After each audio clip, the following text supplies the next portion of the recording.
When you're suffering the effects of renal failure, you don't realize how sick you are. You just don't feel well. Evan was diagnosed with nephrotic syndrome shortly before the age of 2. So total renal failure.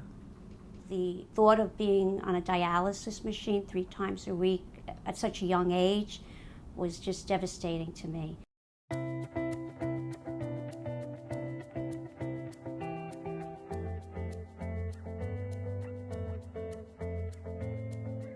The program here at New-York-Presbyterian Weill Cornell is the oldest program in New York State. It was one of the original kidney programs in the country, starting in 1963.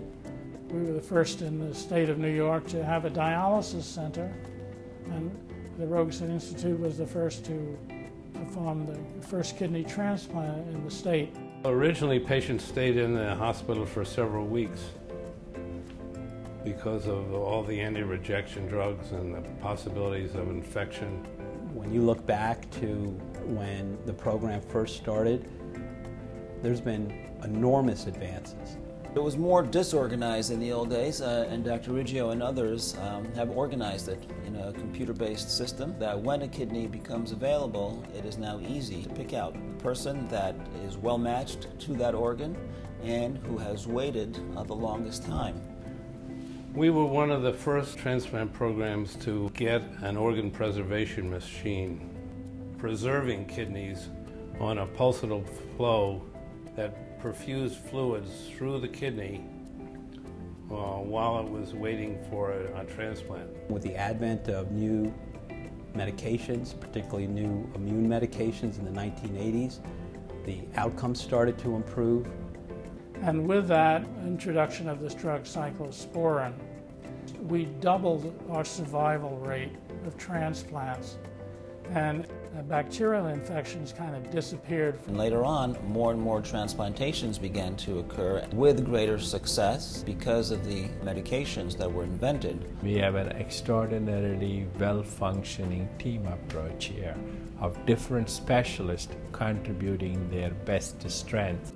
We have real expertise on the surgical and operative side. We've become a leader in introducing newer and safer techniques to perform living donation. So the techniques that I learned in Baltimore as a resident, I brought up here to New York, and basically we were able to start offering minimally invasive kidney donation surgery to all these kidney donors. And we immediately saw our volume start to rise. This laboratory is also known colloquially as the tissue typing laboratory. There are certain tests that was developed in our own laboratory. So we are now able to match a patient with an organ at a level of precision thanks to DNA technology. We don't have a one-size-fits-all approach. We are able to personalize or individualize therapy, and our patients are directly benefiting from this progress. About 2 years ago, my mother got sick. The diagnosis came down that her kidneys were failing. So of course it was just it was an easy fix as far as we were concerned. My brothers and sisters and I were like, okay, one of us will give her a kidney. We all got tested and none of us were a blood match for her. So we were, obviously devastated. And we just thought that was the end of it. And she'd be on a waiting list for however long. And then we were told about the kidney swap program. Our first successful exchange occurred on Valentine's Day 2008. For us, it was really a game changer in the way we practice. We could have a way now to find a compatible donor and, for all intensive purposes, be just like a living donor as if their loved one had donated to them. We were part of the first exchange family here at New-York-Presbyterian Weill Cornell. We swapped kidneys on Valentine's Day. At that time, there was an opening link at the end of that first chain, and that link happened to be Evan's dad. The whole exchange process, to me, is a beautiful thing because it's a win-win situation for everyone.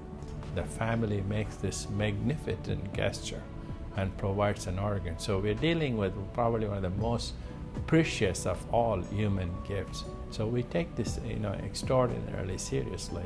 My donor brother is doing wonderful, Robert. He's going to walk me down the aisle at my wedding. We started to develop a technique called laparoendoscopic single-site or LESS surgery. the thinking being less is more. And we were able to start offering the same exact operation that we had been for years through just one little incision in the belly button. If you were to see, it looks like I was scratched by a cat, a very small kitten actually. I mean, you know, the scars, if you can even call that, are almost gone. The last 30 years, I can't tell you the wonderful things I've experienced. The 30th anniversary of my transplant, I was in Sydney, Australia, visiting my fiance, who we met on a cruise ship in New Zealand almost 4 years ago. It's more than I ever could have imagined, not only living, but having such a great life. Waking up after a kidney transplant, I literally felt so much better. I hadn't felt that way in 15 years. It was amazing. There's not a day that goes by that I don't think about my recipient and how he's doing, that I don't look at my mother and see the color back in her face. And seeing the pictures of her going to Italy this past June and hearing my sisters talk about her jumping on and off gondolas and walking up mountains and, you know, the steps of the Colosseum, and just loving every second of it. And knowing that I had quite a bit to do with that. Ooh, it's been a battle, but as you can see, here's the result. I want to be a doctor like Dr. Perlsing is, and the others, because they saved my life. He's my hero with everything that he's gone through. Blood transfusions, catheters, main lines, IVs everywhere. But if I had to do it all again, I would. And I love him. We're not content in just doing the same thing over and over again. I think we work every day to find better ways to do what we're doing. We're looking at robotic surgery now, which is something that's really come to the forefront in the past 5 years. We're seeing how we can apply that to our kidney donors, maybe to our kidney recipients. We'll look at that too. This hospital has been incredibly caring in its approach. We have a lot more to contribute. We still think we can move the field to the next level. I can't say enough about New-York-Presbyterian Weill Cornell. I can't. So I anticipate much greater success going forward, that kidneys should last long, be rejection-free. I felt like I won the lotto because I was able to do this for my family. I think this program will continue to move forward and will continue to maintain a leading role in transplantation in this country. I'm just very, very grateful for New York-Presbyterian Weill Cornell. It's made my world a better